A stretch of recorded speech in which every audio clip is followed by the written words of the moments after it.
Hey, what's up, everybody? Joshua Danger here, and this is another Joshua Danger broadcast.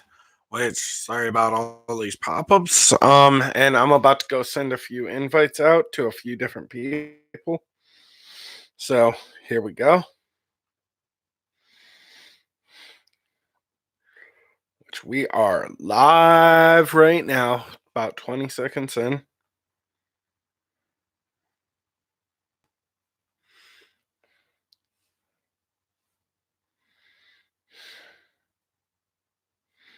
So here we go. We're going to share this with a few different people.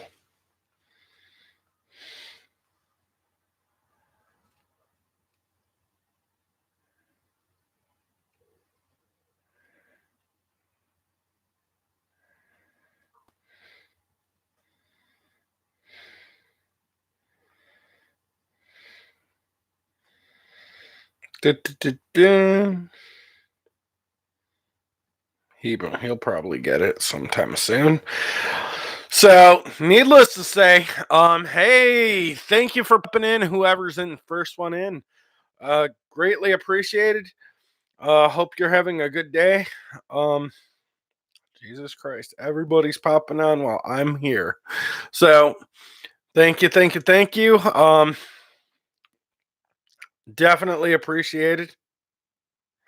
So, here's what we're looking at. PS5. More information leaked. They're getting a new controller that is going to be compatible with the PS5 and PS4. I don't know how true some of the specs are, but I was actually watching. Hold on, I'll actually tell you who I was watching just a minute ago, and I think he's a pretty regular Twiz Lordsy, a UK based streamer. YouTuber, I should say. I was actually watching him, and they did release information about the PS5 controller, which definitely they're actually trying to compete with the Xbox One's Elite controller. I think they've definitely got something going for them. Honestly, I think if they actually go competitive with it, I think they'll actually succeed. If they keep that price around $150, like just around the same price as the old ones, I think they'll definitely succeed. So that being said, um, what do I think of it? I think it actually looks pretty damn cool. And honestly, it might sway me to actually go buy a P5 come next this winter. Point two of the emphasis. PS5 rumored, possible rumor floating. That is definitely a high possibility. Is they're talking about launching with a 2 terabyte hard drive, which honestly, I think with the games getting bigger all around, I definitely think that's going to be a big big thing. I've also heard the rumor that they're actually going with a higher grade SSD hard drive, which basically means that I think they're actually shooting for something along the same process. They're gonna compete with the processors and the GPUs, the CPU and the GPU with the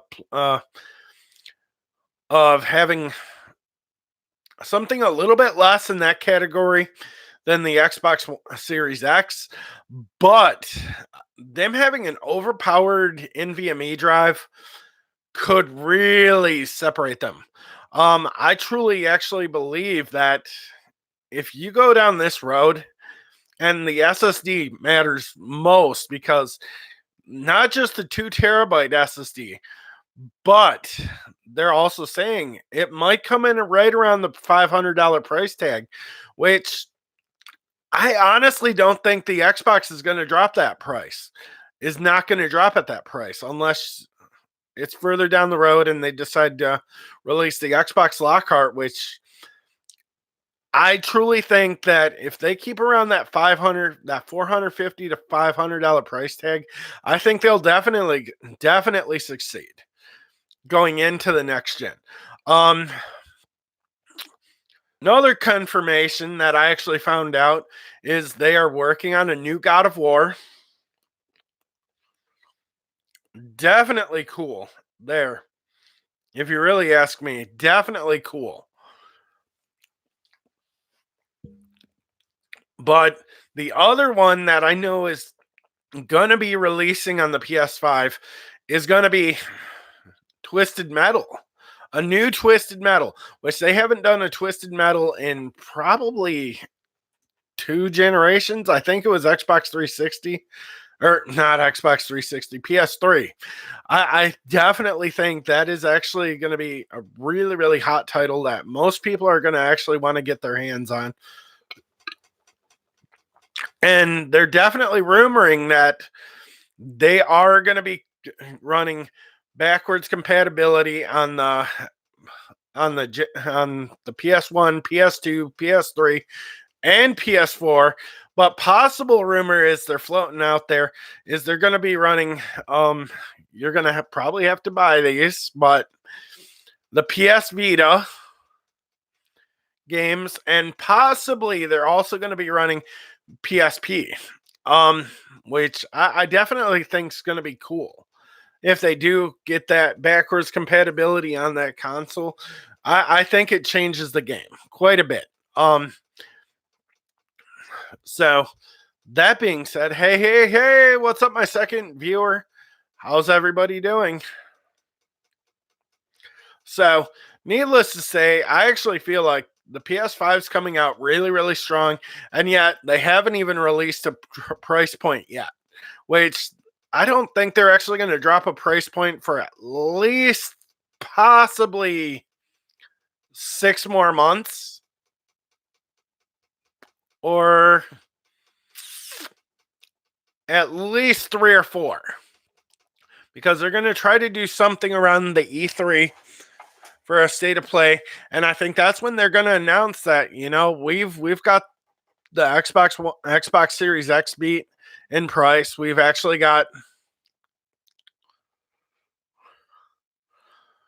the Stadia beat in every other category, because actually the Stadia is a piece of garbage that basically will not run, period. And then you've got your Nintendo Switch, which they just came out with the I think it was the mobile or the all-in-one Switch, which is just the new one, which definitely cool. But I think they're definitely coming in to compete for damn sure. Knowing that Xbox has roughly, I want to say, 13 studios they're working with right now, and they're actually talking about, and they're actually trying to compete with what do you call it? With the subscription, which I definitely think PlayStation Now is going to be able to compete with them, because they've got enough studios to compete. Plus, they've got a lot of third-party support, especially having at least a 30-day advantage on GTA 6. Definitely could be a major impact on Xbox. Right at the launch. But the question is, what does PlayStation do now? I don't think they really have to do much. All they really have to do is sit back, work on their console, and just do what they're doing, and just playing it by ear. Which I know most of it's not by ear. I know most of it's going to be really, really out there at the moment. And they're keeping everybody oblivious because they're trying to keep the shock factor down, or keep the shock factor up, actually, because we already know that they're probably going to be lower in price than the Xbox One or Xbox Series X. Excuse me there. Like I said, I'm not used to the name. The name is honestly, I don't think Xbox really put much thought into the name. And I think that's the one thing that you kind of have to say, we should have thought of something better. Like PlayStation never goes with anything more than what they actually throw out. That is the one thing I know about PlayStation. I've been on both sides of the fence. Call me a mugwump for gaming, because that's what I really am. I really am that.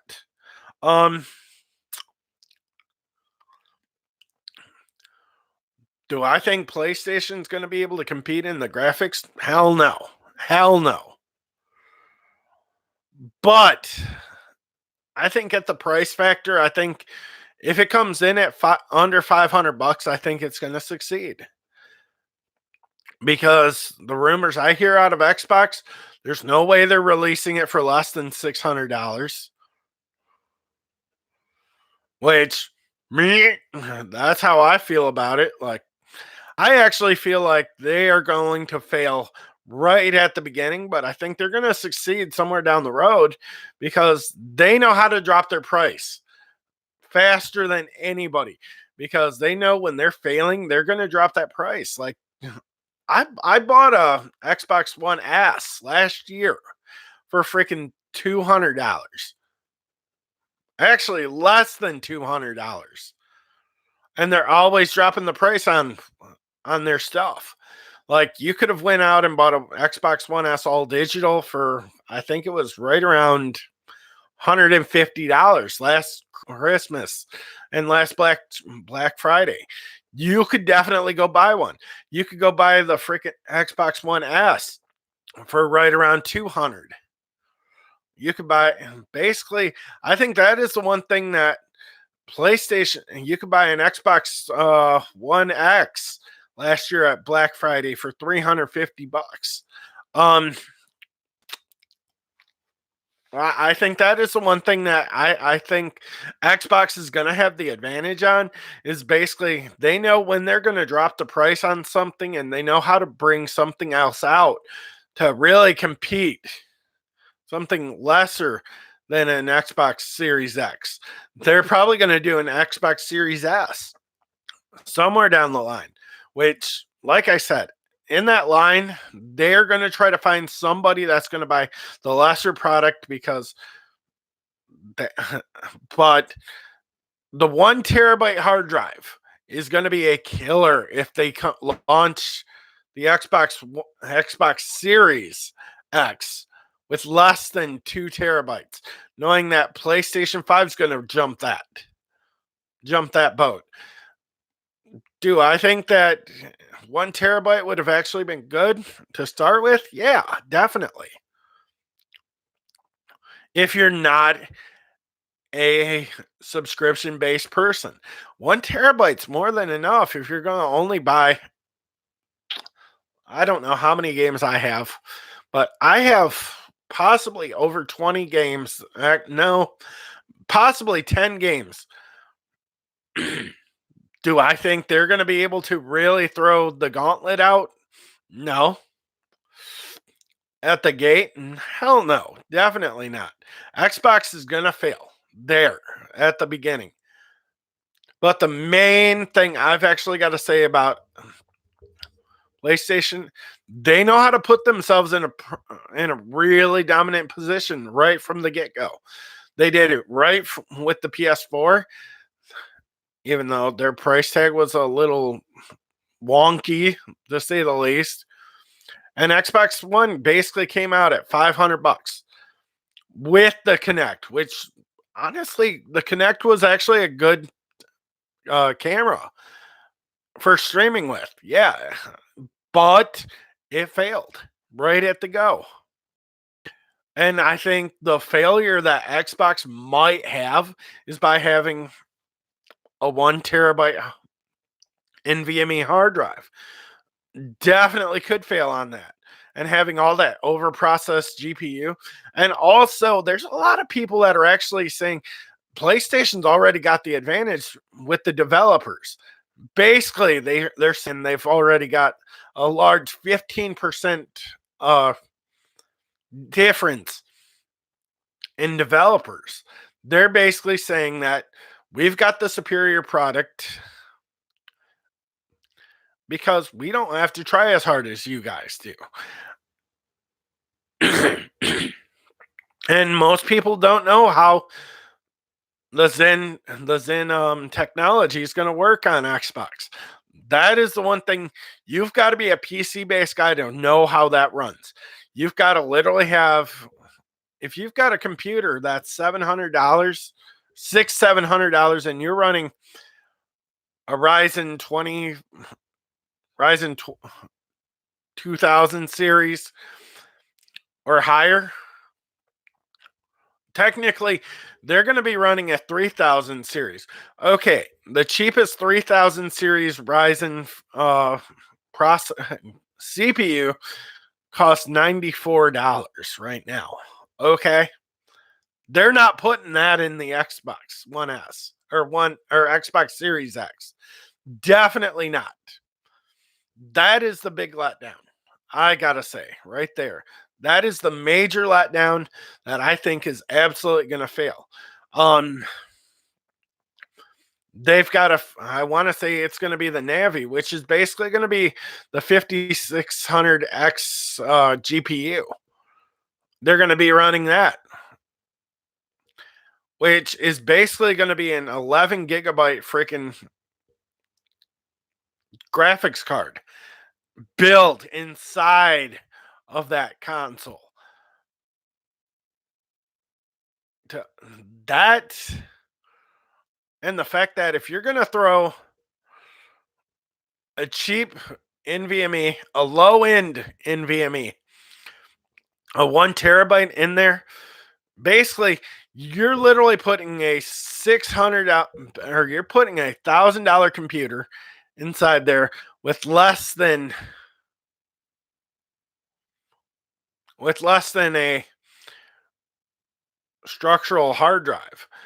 Basically, you're going to have to go get a separate hard drive, mechanical hard drive, to say the least. Hook it up via USB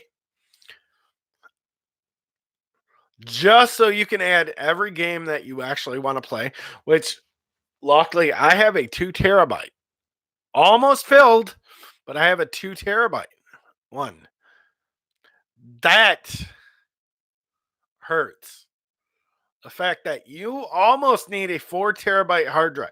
You need a 2 terabyte hard drive to start running on a PC. If you're going to play games, you're really going to need that. So basically, you're going to have to throw out probably another $75 on top of that. Actually, about $80 or $100. And then you're probably going to have to toss another freaking $100 on top of that for actually, you could spend $400 or $100 on a fucking 4 terabyte hard drive. That is mechanical, which is going to be fucking slow. They're going to have to do something that is going to be complete opposite of where everybody else is going. And that being said, I think that's where the PlayStation wins. Right there. They're coming out right out of the gate with a 2 terabyte hard drive, and plus you can add additional memory to it whenever you want. Xbox,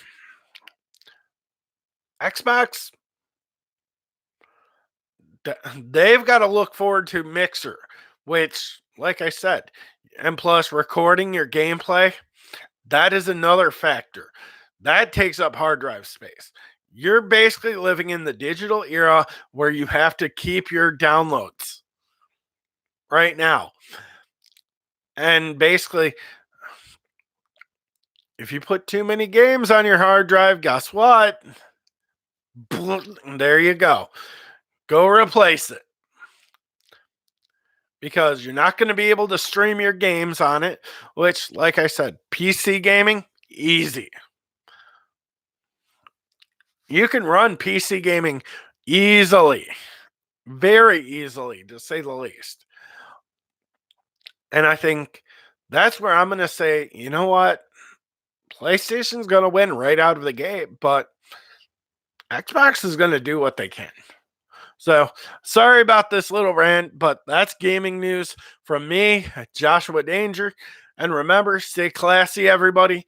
And please hit the thumbs up button if you watch this video. And also, subscribe if you're not already subscribed to this YouTube channel. It's greatly appreciated. And if you could, go check out our website, web store also, which we're linked down below. So, have a great day, everybody, and enjoy your Valentine's Day, which hopefully you got somebody smooching with you. If not, stay cool, everybody. I'm Joshua Danger, and I'm out. Goodbye.